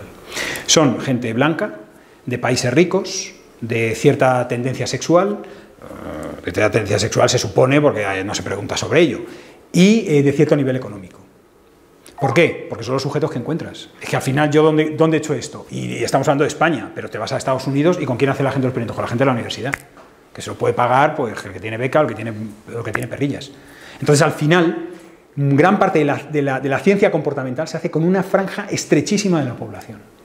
Cuando tú dices esto es extrapolable, esto te está tirando un triple desde el otro campo. Porque no lo es, tú se lo haces a chavales de color, por ejemplo, del Bronx o no sé qué, repites un experimento famosísimo de comportamiento que hayan hecho en la Universidad de Yale y te sale a lo mejor otra cosa completamente diferente. O sea que eso que dices has dado perfectamente en el clavo. Pero ahora me voy a defender. La cuestión de que nosotros hayamos visto diferencias de género está apuntando a que esta herramienta es más profunda, es decir, que es complicado que te vayas a otras culturas y no la encuentres. Porque si tienes una diferencia de género, la diferencia de género va mucho antes de las diferencias culturales. Pero esto es una suposición. Todos los hombres, todos los seres de la especie hombre tienen esta cualidad. Los Yamomanis también. Aunque es lo que decís. Exactamente. En la cultura, la capacidad de los seres humanos, hombres, es distinta a la capacidad de los tigres. Sí. Claro, eso es... En nuestro caso, cuando tú haces un experimento comportamental y ves diferencias de género, por ejemplo, se ha hecho en las rotaciones espaciales, en lo de localizar los objetos, ¿no? la memoria espacial de localización de objetos, que las mujeres lo hacen mejor, el tema social. Cuando ves diferencia de género, bajo mi opinión es difícil que haya una diferencia cultural. Es mi opinión, pero puede que exista. Es que eso no se puede descartar jamás. Pero bajo la hipótesis no debería. Sí, saliendo un poco de la división esta de sí. Una pregunta sobre los experimentos que se hicieron con los jugadores. No vaya por delante que hay sí. experimentos con animales. Se hizo experimentos privando al sujeto de la capacidad de percibir estímulos visuales o auditivos. No. Lo digo porque puede ser interesante saber si dentro del hipocampo, que quiera que se está localizando las células que estamos hablando, se activan las mismas células o no. Bueno, te cuento. Seguro que se han hecho, se han hecho con todo tipo de cosas. Ten en cuenta que esto produce artículos a dolor, esta línea de investigación. Pero fíjate que una de las cosas más llamativas es un investigador, se llama Ulanowski, trabaja en Israel, trabaja con bats, con murciélagos. Los murciélagos no ven, tienen ecolocalización. Y se les ha localizado, tienen diferentes mecanismos, porque hay una cosa, esa oscilación que veíais antes, cuando hablaba del espacio-tiempo, es lo que se llama un ritmo teta, todas las neuronas hablando a la vez producen un ritmo, ellos no lo tienen, los bats, los murciélagos, pero sí se ha encontrado que tienen place cells, grid cells y eso. O sea que los mecanismos celulares de los que hablábamos antes con los experimentos con las ratas para localizar, lo tienen los murciélagos, a pesar de que utilizan una entrada sensorial completamente diferente. Sí, la pregunta era más bien, seguro que lo tienen, pero más bien si están, esas células están localizadas en las mismas regiones o son diferentes.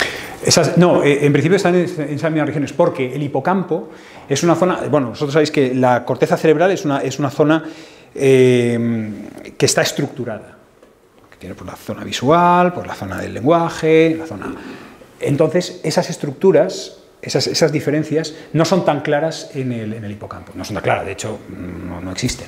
Entonces, ¿qué significa eso? Que están todas localizadas en el mismo sitio, es lo que se llama, pues hay dos capas, hay muchas capas en el hipocampo, son CA3 y CA1 básicamente, tú lo buscas, están en CA1, CA3 en la rata y en el murciélago están en CA1, CA3 también. O sea, que están localizadas en la misma zona, principalmente porque el hipocampo de las ratas, cuando tú estudias algo, por eso cada vez que salen las noticias, se ha hecho un modelo de Alzheimer en rata, no sé qué, es muy prometedor, porque el hipocampo de los humanos es muy similar al hipocampo de las ratas, es lo que se llama el cerebro profundo, el cerebro antiguo. Entonces, por eso si algo funciona en el hipocampo de las ratas, es probable que funcione en el nuestro. Por eso se hace esa extrapolación. Entonces, lo que tú dices es que se ha localizado en las mismas zonas. Sí, se ha localizado en las mismas zonas. Y la entrada sensorial es otro tema, porque la entrada sensorial... bueno, viene eso, pero al final converge de formas muy similares tanto en el hipocampo. Claro, después trata de poner en relevancia la relación que hay entre estas neuronas sí. y la captación de estímulos que de alguna manera te estén localizando. Sí, eso es fundamental. De hecho, las mujeres y los hombres humanos tenemos formas de navegar diferentes porque percibimos o procesamos los estímulos de forma diferente, aunque anatómicamente y funcionalmente son iguales, pero al final lo hacemos diferente. O sea, las mujeres tienen lo que se llama una navegación egocéntrica y nosotros es una navegación alocéntrica, o sea, que pues te tomas como referencia las cosas. Entonces, eso se sabe a nivel de las mujeres y los hombres, pero eso significa que existen esas diferencias en el procesamiento de esos estímulos, son diferentes. Pero al final, las herramientas, el proceso, los mecanismos celulares son los mismos, que es el mapa cognitivo. O sea, se estructura de forma ligeramente diferente, pero al final lo usas igual. A ver si yo lo he entendido. Si se trata de optimizar el cerebro y los recursos para tomar una decisión, lo que veo es que el consumo energético es superior en el varón que en la mujer. Porque en realidad los intentos que hace se aproximan mucho a la curva esta adaptada a intentos. Vale. Sin embargo, el hombre pues intenta muchas cosas, puede que haya 3 soluciones, vamos a llamarlo así, ¿no? Sí. Pero el consumo energético es mayor. Bien, sí, a ver, es un aspecto muy interesante. Habría que distinguir 2 partes, que es probable que tenga razón. La primera parte es, voy a ponerlo aquí mejor, porque creo que lo vamos a ver mejor. Yo que soy economista, ¿sabes? Por eso lo veo desde ese punto de vista de la rentabilidad del esfuerzo. Vale, bueno, pues luego te pido algunos consejillos de inversión. No, perfecto. Es probable que tengas razón porque aquí hay 2 fases. Imagínate, bueno, no sé si has practicado deporte alguna vez, tenis o algo así. Sí. ¿Qué pasaba cuando aprendías a jugar al tenis? Que el esfuerzo era terrible. Estamos aquí. Esto es el proceso mediante el cual generas esa compactación del tiempo. Entonces, cuando tú estás enfrentándote a algo nuevo, efectivamente, pues es lo que tú dices. Quizá el proceso de imaginar lo que va a pasar de esa simulación mental es muy costoso energéticamente. Puede ser más sencillo directamente probar. Vaya por delante que eso lo puedes hacer cuando estás jugando al tenis, pero cuando te estás enfrentando a un león o te estás pegando a palos, no puede haber lugar a error. Entonces, puede que el cálculo, que ese gasto energético superior sea en esta parte de aquí, cuando generas. La cuestión es la inversión que recuperas.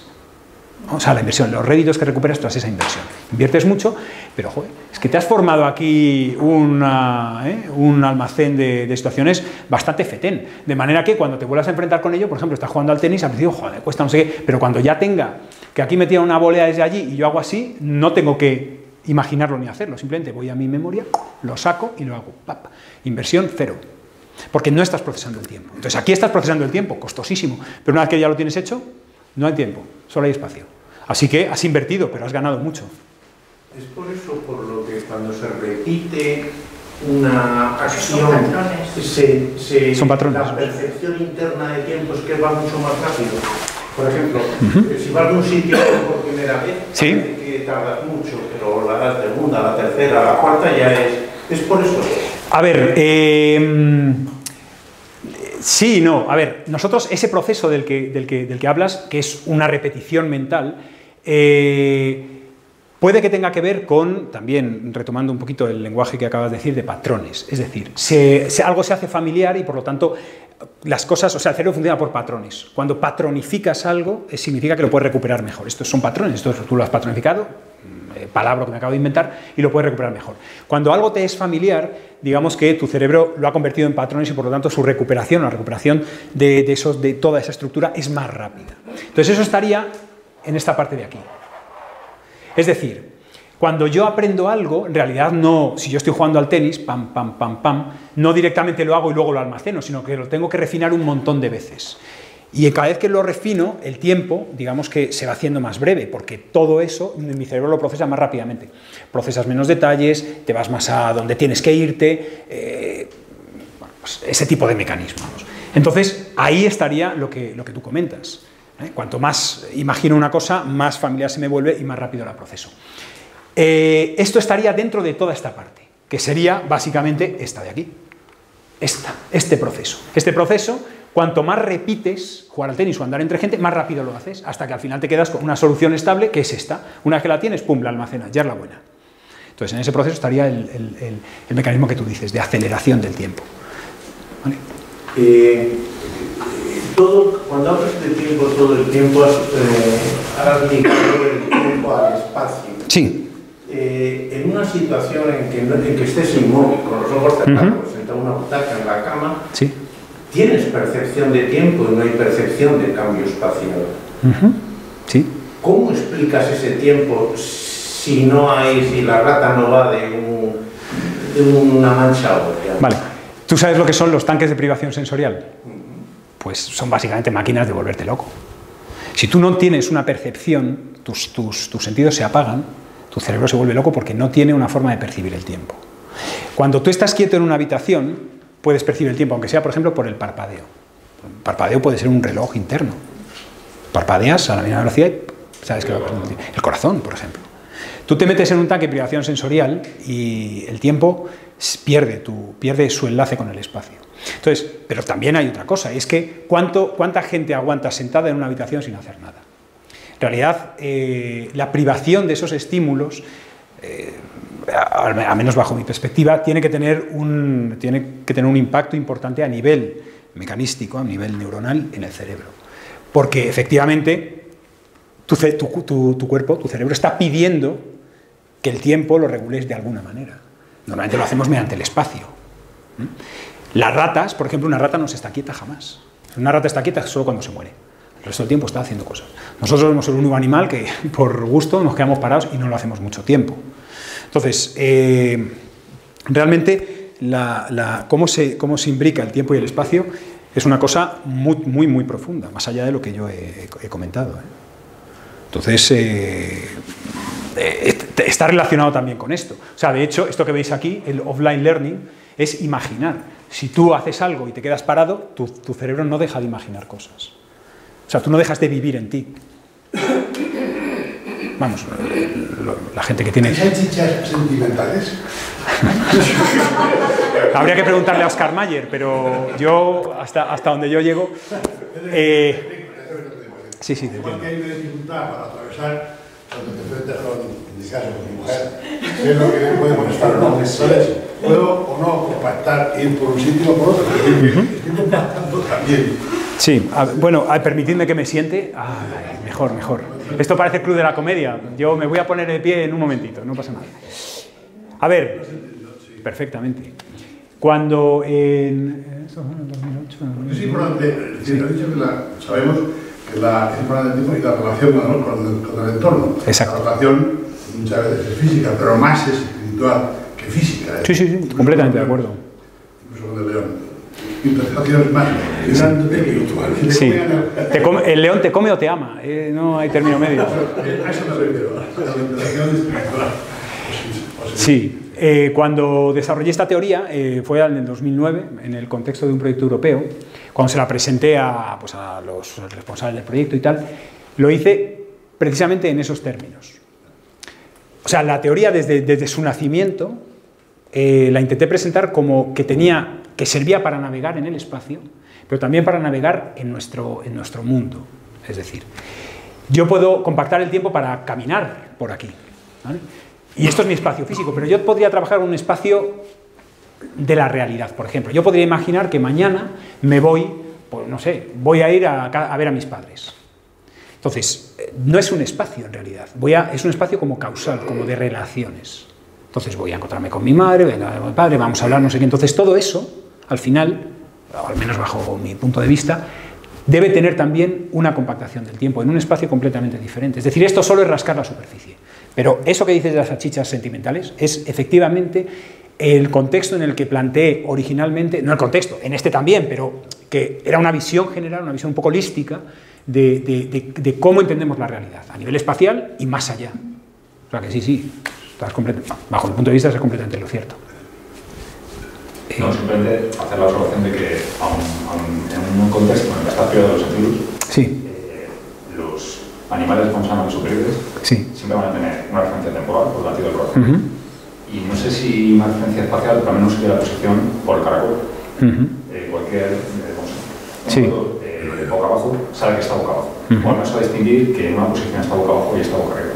Sí, completamente de acuerdo. Lo que se puede intentar apagar, ¿no? O más que nada colapsar esa percepción con una serie de estímulos externos, incluso una relación altura sensorial es algo... Sí, absolutamente de acuerdo. Cuando me enfrento a una pregunta de este tipo que me estáis haciendo, siempre intento partir de la premisa de que nuestro cerebro está hecho para funcionar en la naturaleza. Es decir, en la naturaleza no existe la privación sensorial. No existe, nos la hemos inventado nosotros porque bueno, llegó el New Age en la costa oeste y la gente se volvió loca con las sustancias divertidas, que no son divertidas, niños, no las cogáis. Entonces, ¿qué pasó? Pues que es una cosa antinatural, en la naturaleza nunca estás privado, porque si estás privado de los sentidos es que o tienes una deficiencia y te vas a morir o estás muerto. Yo tengo una duda. He entendido perfectamente o he querido entender que hay las play cell y las time cell. Sí, las grid cells que ya sí, se llaman. Las placer aparentemente entendían cómo funciona. Estoy aquí, me excito o doy un impulso, etc.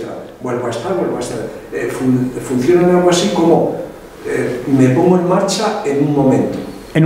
¿Las time cells o las place cells? Las place. En un momento, no, en una posición. En un momento y en una posición. Pero no entiendo muy bien cómo funcionan las time, porque no existe el concepto de momento, o bueno, o es muy raro. Muy bien, no, muy buena pregunta. ¿Os acordáis que dije cuándo es una actividad estructurada y pasé así de puntillas sobre ello? Pues precisamente para evitar esa pregunta, que me encanta que me la hagas. Vaya por delante. Esto lo hizo gente muy lista. Y lo que hacían era, básicamente... Bueno, no, aquí no se puede. Bueno, básicamente, si es que no sé si se va a poder borrar, porque se pintan... ¿Aquí se puede borrar? Sí, fantástico. Básicamente lo que hacían ellos era poner un maze. Bueno, un maze es un laberinto. Vale, entonces el laberinto tenía dos partes así. Bueno, básicamente era así, tres partes. Tenía así como un... Los mazes que se suelen utilizar son sitios elevados, o sea, son como... Esto está elevado sobre el suelo para que la rata no se tire. Bien, pues aquí pusieron una cinta sin fin. Entonces, claro, la rata iba por aquí y se iba moviendo. Y mientras se movía, las playcell, Llegaba aquí y la rata se movía, pero no se desplazaba, no cambiaba de posición. Ah, qué listo, qué jodidos. ¿Qué pasaba? Que se encontraron que muchas se apagaban, pero había algunas que se quedaban encendidas. Claro, dijeron, hombre, la rata no está cambiando de posición, porque está en un sinfín. Ella se está moviendo, como las cintas del gimnasio. Su posición no cambia, pero está haciendo algo estructurado en el espacio. Ando, o sea, en el tiempo, perdón. Ando.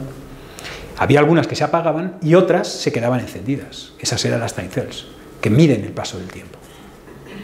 Así consiguieron ver que efectivamente existían esa diferencia. Entonces, esto es una actividad estructural en el tiempo, no en el espacio, porque no está cambiando el espacio, aquí. Pero el tiempo sí está cambiando.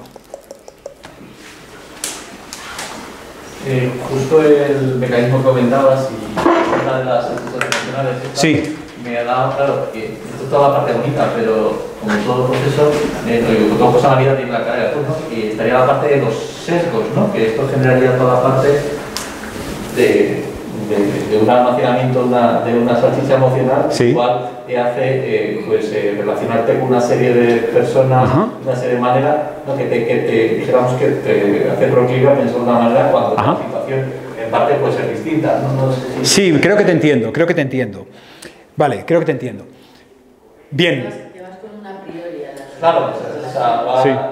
Como ya te ha pasado, oye, voy conduciendo por la carretera y me encuentro una vaca. Sí. Y la primera vez es como, sí. La segunda ya me he encontrado una vaca, ya tengo un proceso, dijéramos, esa es la lucha que comentabas tú. Eso es, sí. Estoy conectando con la emocional también. Ajá, sí, eso es. Sí, entiendo lo que dices.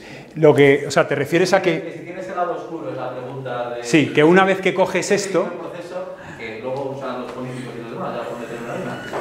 Sí, no, hablemos de ello. Sí, una vez que esto es como un tobogán, una vez que te tiras ya no te paras. Sí.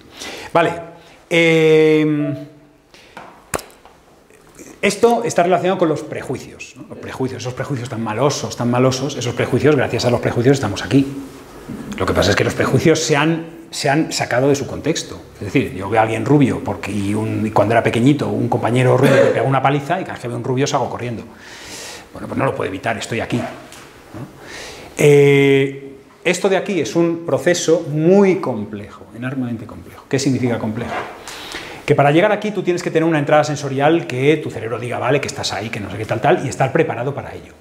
Es un proceso que optimiza la toma de decisiones, pero a nivel espacial, a nivel de acción, eso es necesario. Pese a que creo, en mi opinión, que esto es generalizable a un ámbito menos espacial, más abstracto, también ese ámbito es muchísimo más complejo. Es decir, que si mi salchicha emocional es que no me quiero encontrar con un profesor del departamento con el que me llevo fatal, eso está sometido a un montón de valoraciones. No es tan eso como me va a dar un palo o como me tira una volea y yo reacciono directamente porque es una respuesta más o menos mecánica. Entonces, esto, lo que tú estás diciendo, está aquí. Esto, en el caso espacial, pues es una cosa más o menos relativamente sencilla, es decir, tú percibes esto. En el caso que sería un caso emocional, esto es enormemente complejo y no tienes por qué acabar aquí, o al menos las decisiones no tienen que ser tan, pam, hago esto o hago esto o hago esto, sino puede ser tú puedes elegir aquí de otras maneras tomando otros criterios. Pero esto, lo que tú dices, viene al hilo para decir que esto es una cosa que tú eliges si quieres. Es que en eso no he entrado, porque es que esto es infinito, pero esto es la motivación. O sea, tú tienes esto, yo tengo 3 cosas aquí, y a lo mejor estas 3 cosas son similares entre sí, y esto tampoco lo he dicho, pero bueno, lo digo ahora. Vale, imaginad que yo quiero moverme así, yo quiero utilizar esta compactación de tiempo para resolver. Esto es básicamente, aquí ves unos robots, estos son obstáculos, este es el robot agente, es el robot que se mueve y este es el objetivo. Bueno, el robot hace así, ¿vale? Esto es su CIR y el robot tiene que moverse. Nosotros le hemos dicho que se mueva así, pero si tiene otra motivación se podría mover así, o moverse así, o moverse así, o moverse así. Hay infinitas soluciones dentro de tu CIR que tú puedes elegir. Entonces, tú dices, sí, estoy de alguna manera sesgado. ¿Por qué? Porque al final esto contiene infinitas soluciones para enfrentarte a tu situación. Y esas infinitas soluciones, esta por ejemplo es la más corta, pero te arriesgas a golpear. Si hay un error o tal, pues te puedes golpear. Esta es la más conservadora, pero tardas un montón en hacerla. Según la motivación que tengas, eliges una u otra. Entonces, esto en realidad es un contenedor de información y tú eliges de ella la que quieras. Pero es un contenedor de información que recuperas así, pam, rapidísimo. Y luego ya, motivación, objetivos, no sé, energía, hay miles de criterios que puedes aplicar para elegir una u otra solución dentro de la misma compactación, de la misma CIR. Sí. Dentro del mundo científico vuestro, la teoría de la salchicha, permíteme el nombre, ¿está aceptada generalmente o no hay otras alternativas? Eso es una pregunta. Sí. No, es una pregunta absolutamente lícita, absolutamente lícita. Te contesto. Nosotros, desde que lo hicimos esto, que fue ya hace 10 años, el problema que hay con esto es, no me voy a meter mucho en ese problema porque es un problema un poquito, bastante complejo, pero es el problema de la multidisciplinaridad. Nosotros estamos trabajando con matemáticas, con física, con biología, con neurociencia, es una parte de eso, y con robótica. Entonces, ¿qué pasa? Que cuando citan nuestros artículos no lo hacen con esto, lo hacen solo como una solución para que naveguen los robots y tal. ¿Por qué? Porque cuando tú te vas a un sitio de neurociencia y presentas esta teoría, a todo el mundo le fascina. De hecho, un compañero, Valeri Makarov, que es profesor de matemáticas, estuvo en un congreso con no sé si era ya Toyota, me parece, de robótica de Toyota, me parece. Cuando vio esta teoría, le dijo, mira, 2 cosas. Nadie en robótica la va a usar, pero si vais a Estados Unidos con estas ideas, os dan todo el dinero que queráis. ¿Por qué? ¿Por qué no lo usan? Porque esto, tú estás hablando de que estás fabricando un robot, si lo aplicas a un robot, que le estás dando profundidad. Ahora la gente lo que quiere es un robot, no, que hagan algo, lo que sea, pero que lo hagan. ¿Qué significa esto? Que en el ámbito en que te muevas, la gente se queda solo con una parte. Claro, ¿qué pasa? Que cuando nosotros presentamos esto, a la gente le encanta la idea, pero siempre falta algo. En neurociencia falta que exista en los seres vivos, en robótica falta que lo tengas en un robot. Entonces ya estamos. ¿Qué pasa? Que ahora hemos descubierto que está en los humanos, lo vamos a enviar a una revista importante y vamos, nosotros hemos hecho ya pruebas y a ver qué nos dicen los revisores y a ver si vamos, estamos sacándolo ya, el artículo. Y entonces ya te podré contestar dentro de un tiempo. Pero claro, también sucede que esto lo hemos sacado de la nada, es que no hay nada parecido, no hemos encontrado, hemos revisado miles y miles de artículos, no hay nada parecido. Entonces, meter algo siempre fuera de las corrientes es un poco complicado, pero no pasa nada. Los resultados son los resultados. Entonces, todavía falta, o sea, estamos metiendo la cabeza. Pero vamos, la pregunta era, vamos, al hilo perfectamente. Pues entonces, ¿con biólogos evolutivos no habéis Sí. empezado? Sí, vamos, de hecho con biólogos evolutivos, más que de la parte de antropología, hemos tenido algunas discusiones muy interesantes con un profesor de antropología de la Complutense y a ver, si nosotros pudiésemos hacerlo, por ejemplo, estos experimentos lo haríamos en primates. Él nos dijo, hacerlo en primates, tal. Claro, aquí tenemos estos experimentos y de ahí un poco la seguridad que tenemos en los experimentos que tenemos. Estos experimentos se han hecho con 300 personas. Encontrar 300 primates es un poco complicado. Entonces, es básicamente el N, para tener una estadística, para que las curvas estas, las que estabais viendo, salgan como tienen que salir. Aquí hay 300 personas. Entonces, es complicado. La regresión evolutiva es fascinante. Claro, exactamente. A ver, si esto efectivamente se termina demostrando que los fundamentos, en vez de tener 200.000 años, del Paleolítico, tienen 60, es decir, que cubre a todos los mamíferos. Exacto.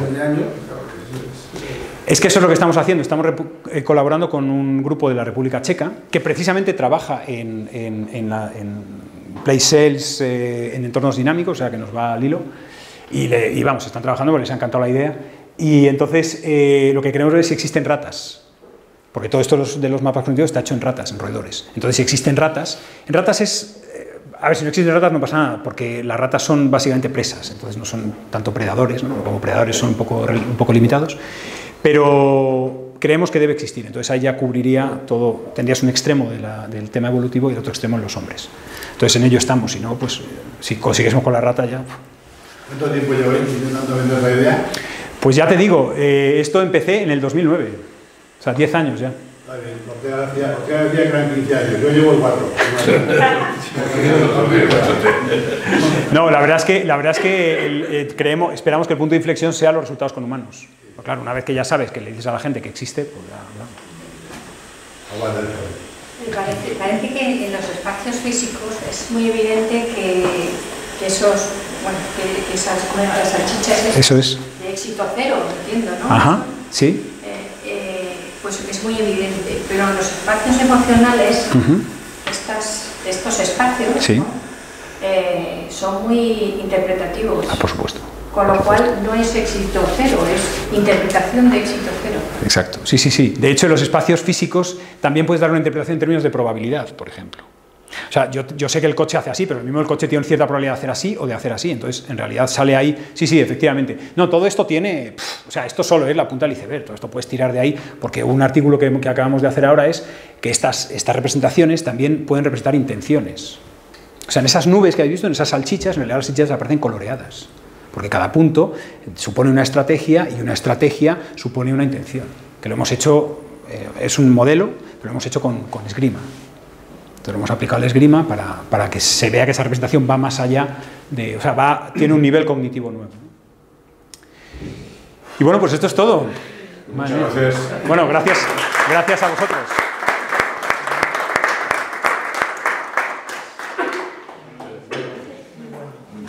Bueno, me alegro.